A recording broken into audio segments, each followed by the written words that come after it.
Welcome to the Hour of the Time. I'm your host, William Cooper.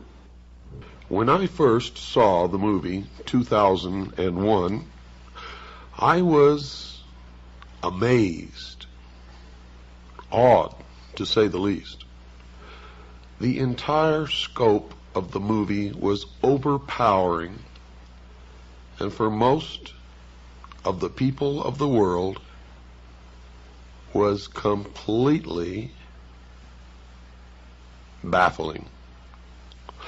Most people who saw that movie did not understand from beginning to end what it was that they had experienced, but they knew, everyone who saw it, knew that they had experienced something profound. That something had been communicated to the dark, deep recesses of their mind, which they did not understand. And indeed, which they were incapable of understanding. For you see, the movie was not meant for the profane, as most of us are called, by the adepts or the initiates or the priests of the mystery schools. For that movie was a message to those initiates who were well versed in the symbology and the mystery religion of an ancient religion that is practiced to this day in secret. Now I'm going to tell you the meaning of the symbology that you saw in the movie 2001. And then each and every listener should go to their local video rental store and watch the movie again from beginning to end. For it is the story of the entire human race according to the history of the mystery religion of ancient Babylon. Now I can assure you that you will not understand any of what you are going to hear without ample preparation and without a basic understanding in the symbology of the ancient religion. And you're going to get that, and this is going to be a series of programs that will in fact take probably many hours to complete. But let me just go over the symbology of the movie 2001 quickly with you, and then we will go back to the very beginning, to the first primitive human, probably sitting on his haunches, munching upon some vegetable, watching the sunrise in the east. In the beginning of the movie 2001, most people who sat in the theater were struck by the imagery which was presented to them, as they saw first a dark and gray and ugly world. And as that world began to move down from the center of the screen, they saw behind it a moon. And as the moon began to come down with the world that was sinking to the lower part of the screen, behind it you saw the emergence of the sun. What you were witnessing was an eclipse of the sun, partial eclipse. And as the light from the sun spilled across the edge of the moon, it took the shape of the boat of Isis. And the sun, of course, for anyone who has studied the Osirian cycle, became Osiris. And the symbology was Osiris riding across the heavens upon the boat of Isis. Now this will all have much deeper meaning to you as we progress toward your education in the ancient mystery schools, which are today known by many different names, and we will get to some of those names as we go along. This signified, of course, the creation of the universe and of the world. And what we saw next was a barren plain, nothing growing, barren rocks, barren desert. And then we saw the sun begin to rise in the east over the horizon, signifying the birth of the world. As the sun traveled across the heavens, you saw the wind begin to move across the face of the earth, signifying that something was happening. Then as the sun began to reach its zenith on a prime longitude, we began to see shrubs, small green plants began to emerge. Now the sun traveling across the heavens did not, of course, signify a day. It signified an age. An age, dear listeners. As the sun sank deeper into the afternoon, we saw the emergence of animal life, birds, and we could hear the birds singing, and we could see the animals. And then we could see primitive man in the form of an ape, mingling amongst the animals, neither harming the other, living in a state of innocence. And you saw man only eating plants and roots. And you saw that even when the animals and man were in competition for food, no one was injured or hurt, but there was a display of waving of arms and yelling and grunting until one or the other moved away. The significance of this was the age of innocence, when man lived in the Garden of Eden, innocent.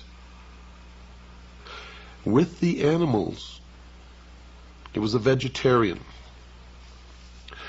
And as the sun progressed farther toward the west, we saw man begin to retreat into the womb. For you see, the passage of the sun across the sky, from the time that it rose in the east, signifying the birth of the world, we saw that as it reached its zenith, its most powerful aspect in the heavens, life began to emerge, first in the form of plants and then animal life. And that the animals and early man lived in harmony together in a state of innocence. This was the symbology of the movie. During this process, you saw a rock formation in the shape of the male organ, the penis. This was the symbol of the mystery schools of the generative force of creation. When you watch the movie again, pay attention to the symbology of the movie. Now, as the sun begins to sink even farther in the west, man and his little tribe goes to the water hole and confronts another group of primitive man, all in the form of the ape.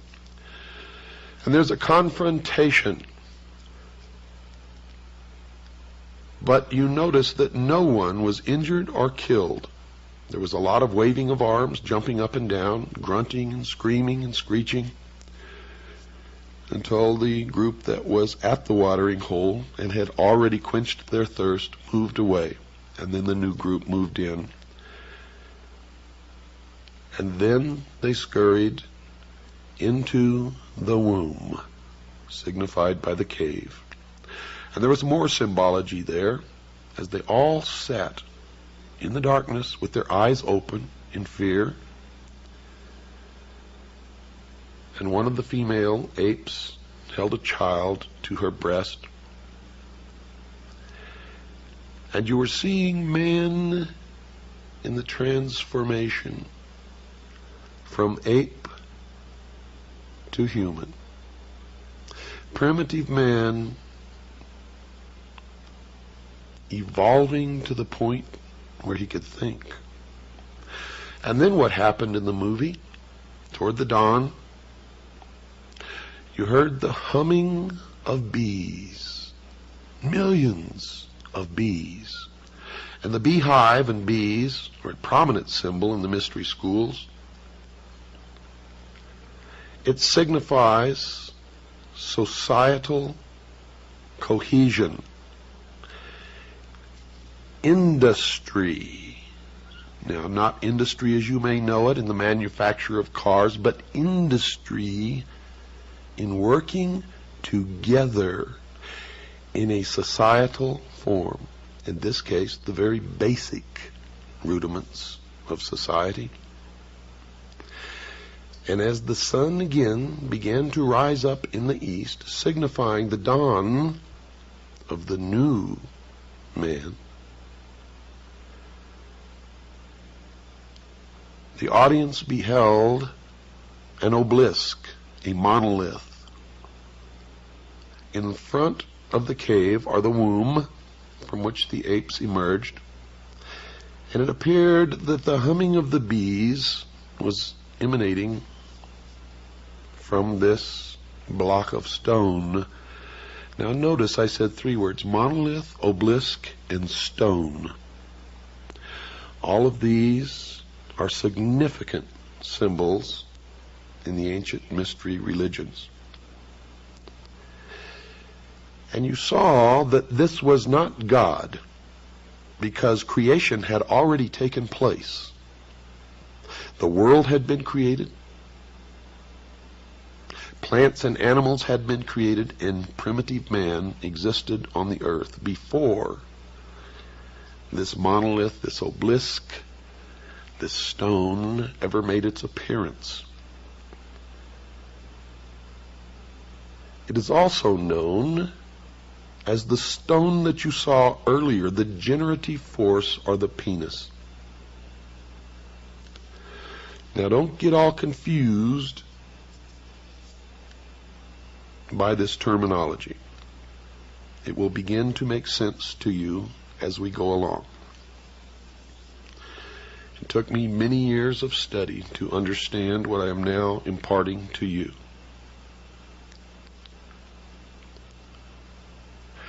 You watched as the apes milled about in great excitement, and one, encouraged by another, signifying Adam and Eve.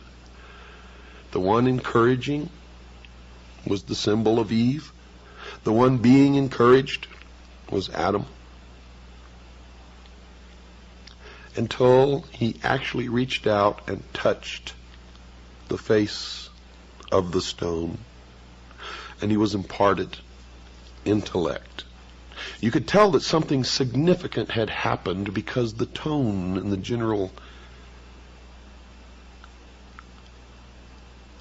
volume of the music changed at that point.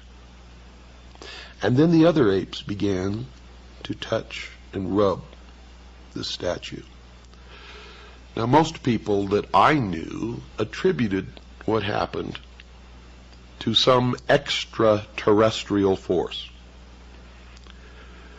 And they were receiving the exoteric interpretation, or that which is meant for the profane, those who are not illumined and cannot understand what it is they are seeing.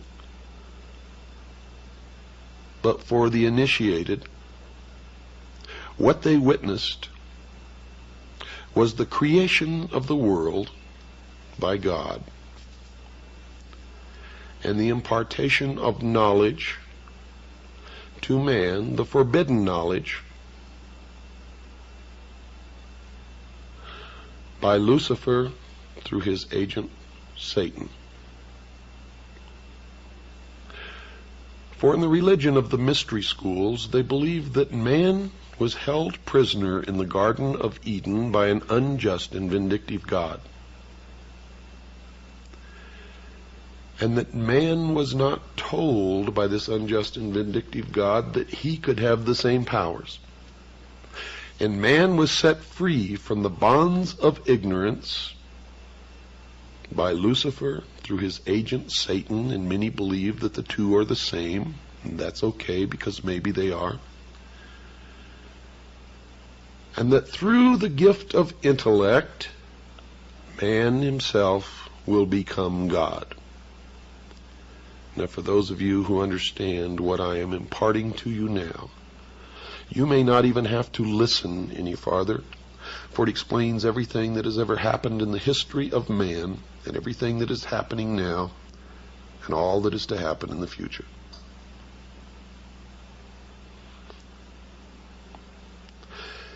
As it progressed, you saw the first primitive man form the first original thought with the use of the gift of intellect when he squatted in the dust and picked up a bone and flopped the bone over and saw it hit a rib, and the rib flew up into the air, and he looked at it, and he flopped it over to the other side and hit another piece of rib bone, and it flew up into the air. And you could see the wheels turning in the mind of this primitive individual as he lifted the thigh bone and then struck down in front of him and watched bones fly. And then he struck again and again, and then he crushed the skull of the dead animal that was lying in front of him. And you notice that the portrayal of this was absolutely accurate, because the next thing that happened was that this new gift, this intellect, and this original thought led to the murder of another primitive human being. In this case, of the tribe that had not been given the gift of intellect, did not have the ability to use a bone as a weapon because they had not made the connection. And you watched in the symbology of that movie the murder of Abel by his brother Cain. And you watched as he threw the bone up into the air, and the progression of the use of the gift of intellect led you to a space station spinning around the earth. And then the story began of man's journey toward illumination. And everything in that movie was a symbol for something else. Now, the audience sitting, who are what the adepts or the initiates call profane, did not understand what they saw. They thought that it was really about a journey into space by an astronaut or a group of astronauts, and the bad things that happened to some of them, and one survived, and none of them understood the significance of the obelisks, the monoliths, one on the moon, one in orbit around Jupiter, and the ultimate transformation of the astronaut into a giant fetus floating in space.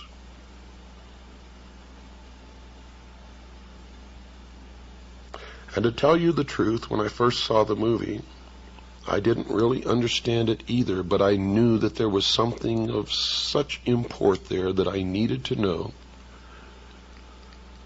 that I never stopped studying until I found out.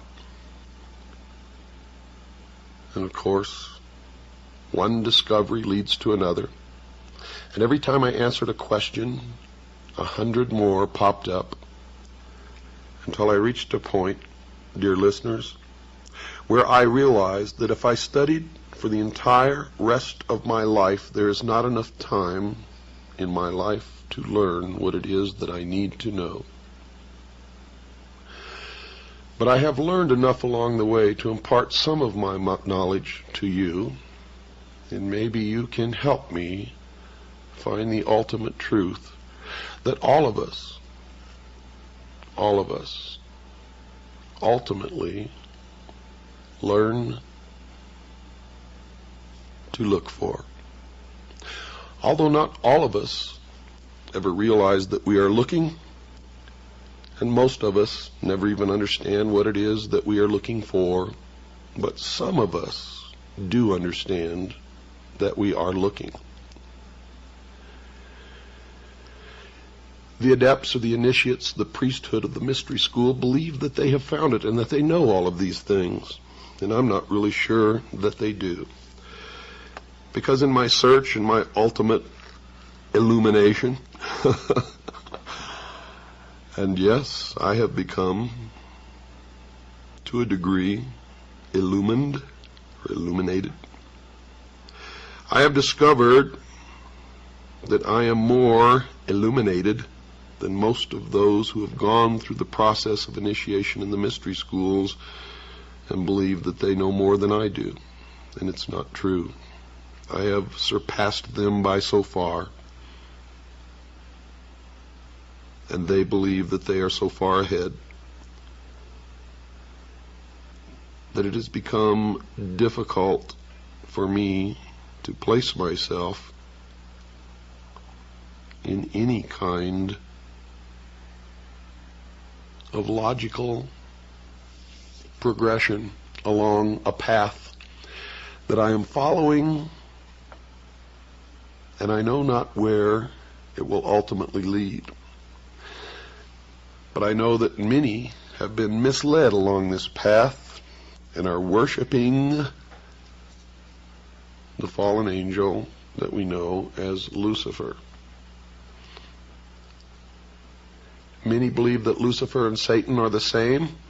Many people believe that they are totally different entities and that Satan is evil and Lucifer is not. But Lucifer rebelled against God according to the Bible and was expelled from heaven and flung to the earth to be the master of the material world, the master of the earth. Now, if Lucifer is indeed Satan, how this transformation took place, I am not wise enough to know. If they are different, then I have not yet discovered where Satan came from, if Lucifer is not Satan. Now, there are people who have professed to know the answers to these questions and have sat down and we have talked for hours. And I still am not sure that they are right or that they are wrong. And I'm still looking for the answer to that question. But I do know this. Ancient man witnessed something that he described in his oral history and in his writings. And it could probably be called the first UFO sighting in the history of the world. How art thou fallen from heaven, O Lucifer, son of the morning star? Now notice, Lucifer was called the son of the morning star. He was also called the morning star, and there is a great mystery here, because Christ also called himself the morning star. Now, how all that fits together, I do not know, but I have been told by those who have been initiated in the mystery schools that Christ and Lucifer are one and the same being. However, I cannot bring myself to believe that. What you believe, of course, is your own business, and is not my intention to make you believe anything, but rather to impart to you what I have learned over many, many years of study into the secrets of those who worship the ancient mystery religions in secret for thousands of years. For you see, that monkey who sat there squatting on his haunches in the desert, striking the earth and the pile of bones with this great thigh bone, was the first priest of the mystery schools. And it was this first priest who then began to initiate others into the secrets. And they are the ones who have been responsible, according to my research, for most of the scientific developments and the forward movement as far as material progress goes of the human race. For they were the learners. They were the ones who developed science. They were the ones who hid their developments and used their science and their knowledge and their secrets to govern others, usually not as kings, but as advisors and as priests, and in all actuality, the powers behind the thrones in ancient times and even today. They have ruled from the shadows, you see, and they call themselves the guardians of the secrets of the ages. And their first religion was called astrotheology, or the worship of the heavens. And their first object of worship was the sun. The second object of worship was the moon. And everywhere you see the mystery schools or the mystery religion, you will see the symbols of the sun and the moon, also known as Osiris and Isis, and the child Horus, which I will explain the meaning of later. Right now, folks, we must take a break. Don't go away. I'll be right back after this very short pause.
Man's newfound intellect set him upon a quest that, according to those who say that they know, has never ended even unto this day.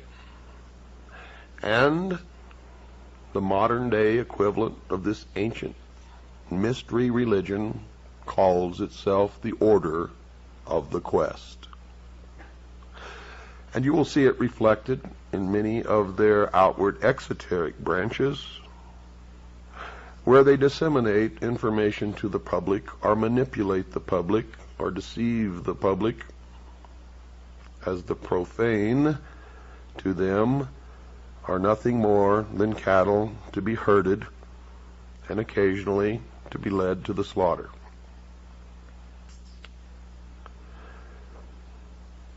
In the movie 2001, the quest led them ultimately into space and to the moon, where they were further imparted knowledge by Lucifer, again, in the form of the obelisk, the monolith, the stone, the penis. And you will understand what that means later when we get into the Osirian cycle, or the legend of Isis, Osiris, and the child Horus.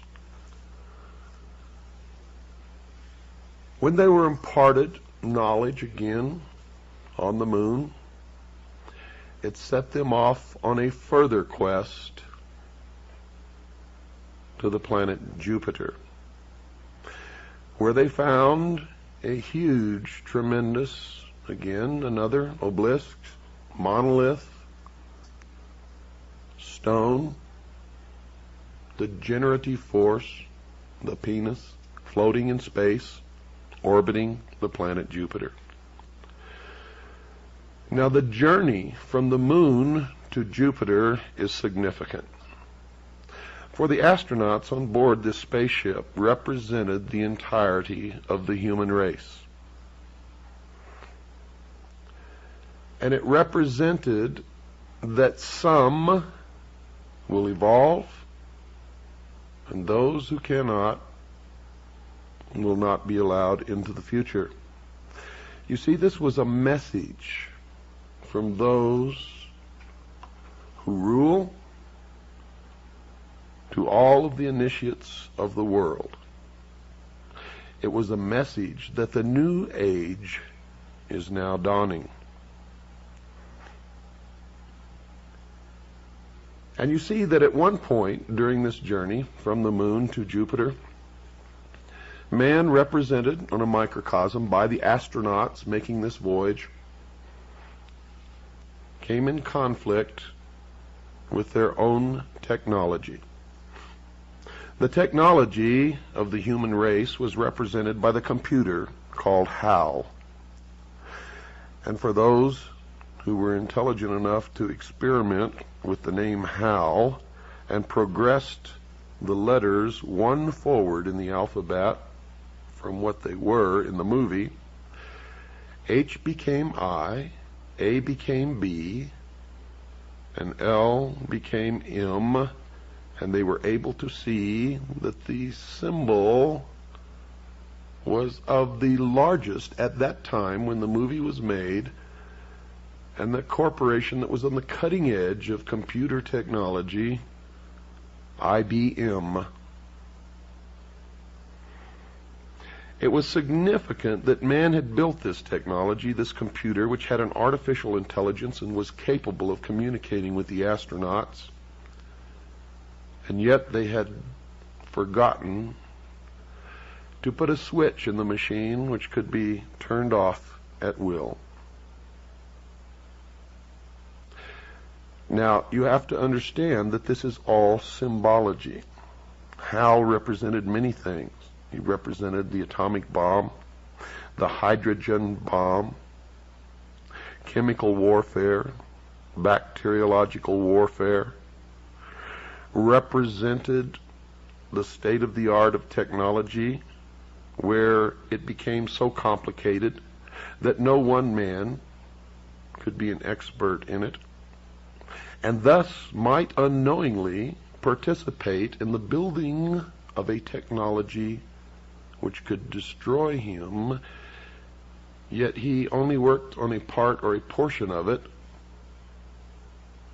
the knowledge of which did not indicate to him that the end product could be a danger.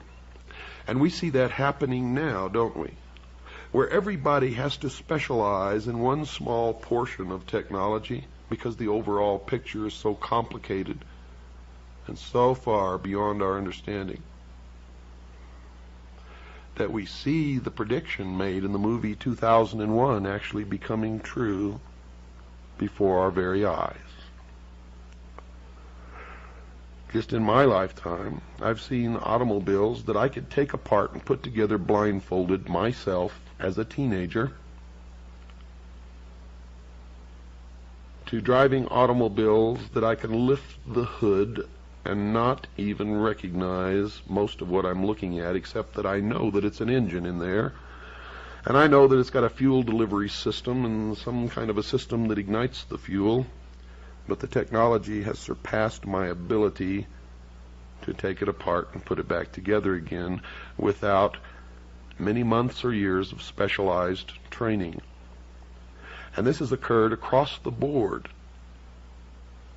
in our technology. And as I've told you before, I will tell you again tonight, dear listeners, in secret, whatever you perceive as the state of technology in the public eye, the very cutting edge, in secret they are a minimum of 50 to 100 years ahead, to the point where science fiction is no longer fiction and hasn't been for quite some time, but is in all actuality science fact. You saw this battle play itself out on board this spaceship where ultimately there was only one astronaut left fighting the battle against Hal. And he was able to make this jump in his evolutionary consciousness, and he was able to fool Hal and turn off the computer. But when he did so, he knew that he had relegated himself to permanent separation from his fellow human beings back on Earth. And folks, the message was not that he went into space to effect this separation. Space was just the vehicle through which it was conveyed in the movie. The message was that the new man will go into the future and the rest of us will perish. We will not be allowed into the future. If we are, it will be as slave labor until we are no longer useful, and then we will simply be exterminated. The message to the vast army of initiates in the mystery school was, we are on the threshold of the new age. And into this new age will march only one one man. It is the new man. It is the illumined man. It is the man that is able to make the evolutionary jump to no more war, to no more rape, no more pillage, to the level in the mystery school known as 666. It is the number of a man. It is the illumined man to the mystery schools. To those of us who are Christians, it is the symbol, the mark of the beast, the indication that the Antichrist has arrived, and the beginning of the time predicted in the book of Revelation known as the tribulation. Now, all of this that I thought I knew so well and understood has become even more mysterious to me now, as I know that I am battling against something that is almost incomprehensible, and I have had to do it alone, by myself,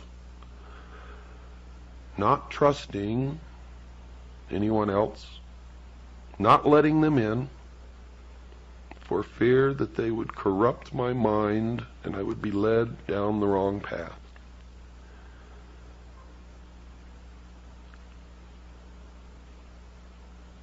And I still do not know the answers, but I have an awful lot of clues and a lot of facts, and I've learned an awful lot. And maybe I am more confused than I ever was in my entire life. But after you hear the results of what I've learned, and after I am, for the first time since I've learned all of this, communicate it to other human beings, and let you know how really confused I am, maybe all of us being confused together can put the pieces in their places and patch this mystery together and come up with what we need as answers to formulate a future that we can all enjoy. Without fear,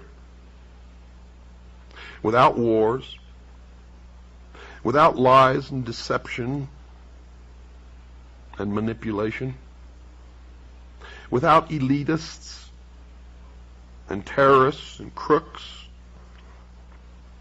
and liars. For I'm going to impart to you during all of this that the priests of the ancient mystery religion are the ones who have caused most of the misery in the history of man. And if they had not learned this knowledge, the secrets of the ages that they keep from the rest of us and use to manipulate us, maybe we would have reached peace in this world hundreds of years ago. I don't really know the answer to that, but I don't think much of what has happened in the history of the world that was miserable, terrible, would have happened without these people.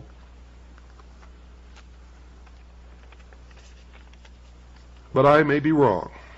And as always, when you listen to this show, don't believe a word you hear unless you could substantiate it in your own research. At the end of the movie, what you saw as the astronaut became older and aged, and this was the symbol of gaining knowledge and wisdom. And he looked at himself, and he saw himself younger, and he looked back and saw himself older, and he looked back and he was older still, and he looked back and he was young again and then old. And then You saw this unbelievably overpowering and stunning vision of a fetus, a human fetus, floating in the great vastness of the universe, signifying the birth of the new age and the new man that will go into the future. Now, in the sequel to 2001, you saw that this astronaut who had made the jump came back and talked to some select few, signifying that he had then become a teacher to the rest of us. And when he was asked what happened to him, he said, and I quote, "Something wonderful," unquote. Now that was supposed to tell the rest of the initiates in the world who really understood the symbology of the movie that if they were able to make this transition, the future would be a utopia.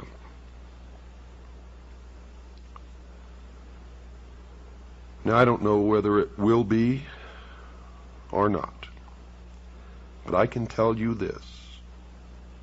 The priests of the ancient mystery religions are in charge right now, and we had better damn well find out, and we had better do it very quickly. For the new age is the age of Aquarius, and the exact date of the dawning of the age of Aquarius can be determined astrologically. And I'm not going to tell you what that date is, although I have it right here on a piece of paper in front of me. I want you all to help in this search. God knows I need help. I can't save us all alone. And there's always the possibility, because I am human, that I could make the wrong decisions or make the wrong interpretation.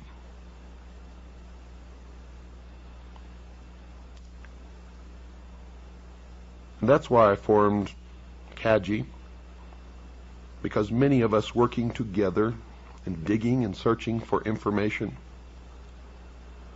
are much more likely not to make the mistakes than one man working alone.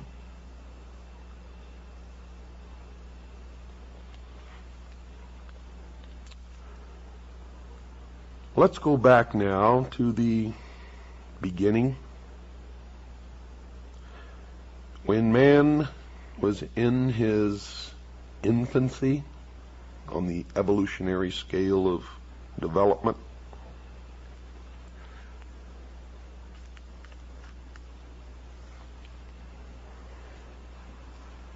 Man was alone. Alone in the sense that he did not have all of the help and the knowledge that we have today that enables us to survive. You see, man then was subject to the cold, to the wild beasts of prey.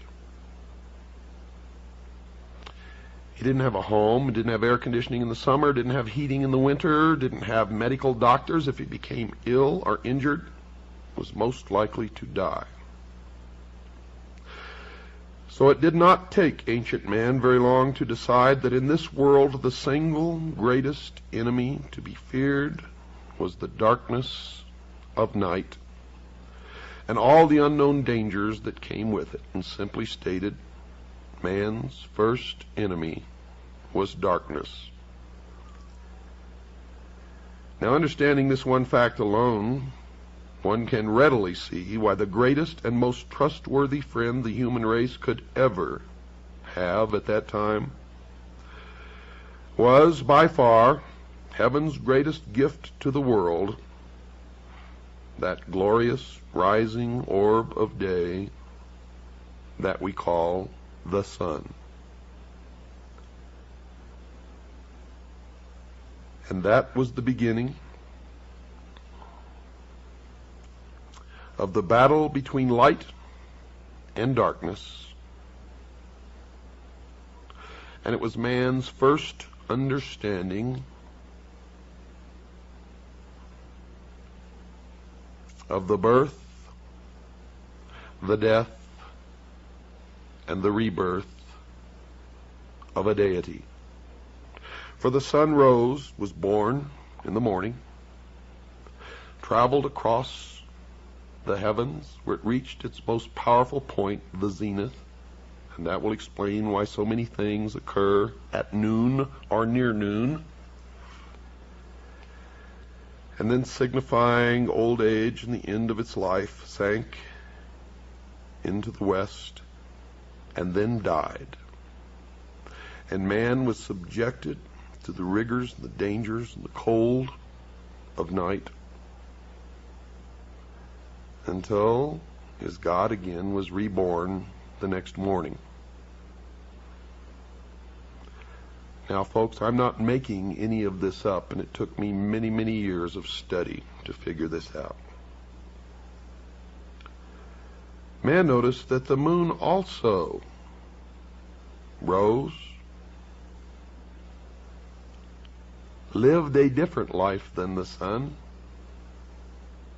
and then set and died and was reborn again. The sun, because of its brilliance, became the master or the greatest deity. And the moon took on the feminine aspect because the moon reflected the light of her master.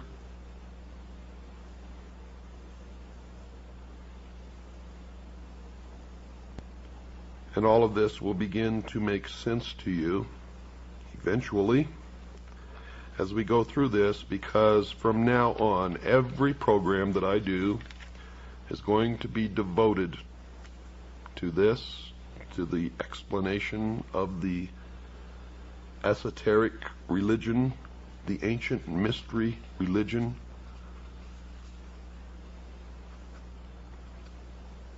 And it's important that we all understand it, because these are the people in charge.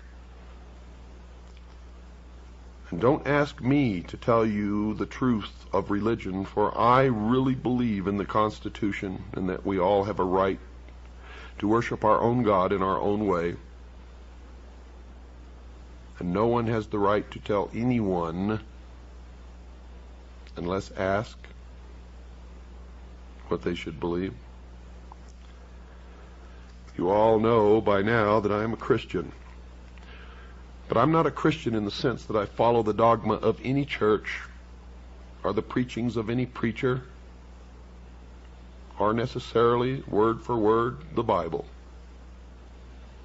I stick strictly and only to those words that are directly attributed to Jesus Christ, and I attempt to follow those words in my daily life. And it doesn't matter to me whether anyone proves that he never lived or that he lived or not. I have found that those are the most profound teachings amongst all of the books and teachings that I have ever heard or read in my entire life. And until someone can prove to me that there is something better, that is what I will always adhere to. I do not advise you what you should believe or not believe. But I do advise you that we all need to learn as much as we can about everything that we can, because one thing I have learned in my life is that most of what we have ever been taught has been a lie. And that whoever these people are, and I know who they are, and I will impart that knowledge to you, who are the priests, the adepts, and the initiates in the mystery schools, they are in control, and they are shaping the future, and that future will affect all of us, so we had better learn as much about them as we can. You cannot identify an enemy unless you know the enemy, and you cannot fight a battle if you know nothing about the battle tactics of your opponent. And when you understand that Lucifer is the son of the morning star, or the morning star itself, then the creations of the members of the mystery school begin to make much more sense. Good night, and God bless you all.